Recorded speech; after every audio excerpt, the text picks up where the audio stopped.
கொண்ட திருமுருகா அந்த படத்தை பாட்டு நீங்க பாக்கலாம். அதுல நக்கீரர் தான் வந்து பாடுவார் அந்த பாட்டை. இது பாட்டு இல்ல, பட் அவர் வேற திருமுருகாற்று படைன்னு ஒண்ணு இருக்கு, வேல் விருத்தம் அந்த மாதிரி திருமுருகாற்று படைன்னு இருக்கு. சோ திருமுருகாற்று படை வந்து நக்கீரர் பண்ணி சுப்பிரமணிய சுவாமியை கூப்பிடுறார்.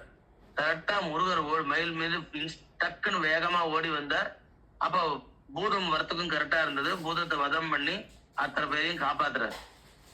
அப்ப அத்தனை பேருக்கு அனுகிரகம் பண்ணி சிவபூஜை வந்து தடங்கள் இல்லாம நடக்கணும், கவனம் சிதறாம நடந்ததுன்னா எல்லாருக்கும் நல்ல வழி கிடைக்கும், சிவன் அருள் கிடைக்கும், பார்வதி அருள் கிடைக்கும் சொல்லி பிளஸ் பண்ணிட்டு போறாரு. அதுல இருந்து எல்லாரும் சிவபூஜையை இன்னும் டெடிகேஷன் கான்சன்ட்ரேஷனோட பண்றா.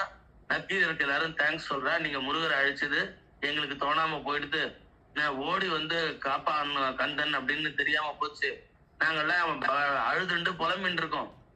இது எப்படின்னா ஒரு பிறவி எடுத்துட்டா அப்படின்னும் போது அழுதுண்டு புலம்பிண்டு இந்த மாதிரி இருக்கும் சம்சாரத்துல இருக்கிறவா.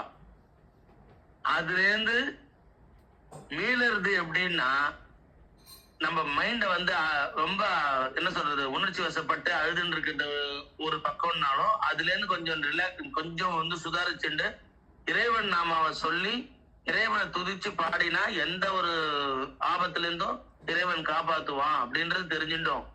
முருகன் வந்து ஓடி வந்து காப்பாத்தினார் அப்படின்னு சொல்லி அவள்லாம் சொல்லி நமஸ்காரம் பண்ணிட்டு கிளம்புறா. நக்கீரரும் முருகனை நன்றி சொன்னார், முருகனும் மறைஞ்சிட்டார். சோ தொடர்ந்து நக்கீரர் சிவபூஜை எல்லாம் பண்ணி சிவனோட அருளை பெற்றார். சோ இது ஒரு கவனம் சிதறக்கூடாது, கான்சன்ட்ரேஷன் இறைவன் பக்தி பண்றதுக்கு இது ஒரு கதை. இன்னொரு கதை நான் வந்து வேற ஒரு கதை இதுக்கு இன்னொரு கதை வேற ஒரு கதை சொல்றேன். அப்புறம் நடுவில் இப்ப ஒருத்தர் போன் பண்ணிட்டே இருக்காரு, என்னன்னு வண்டி கேட்டு வரேன்.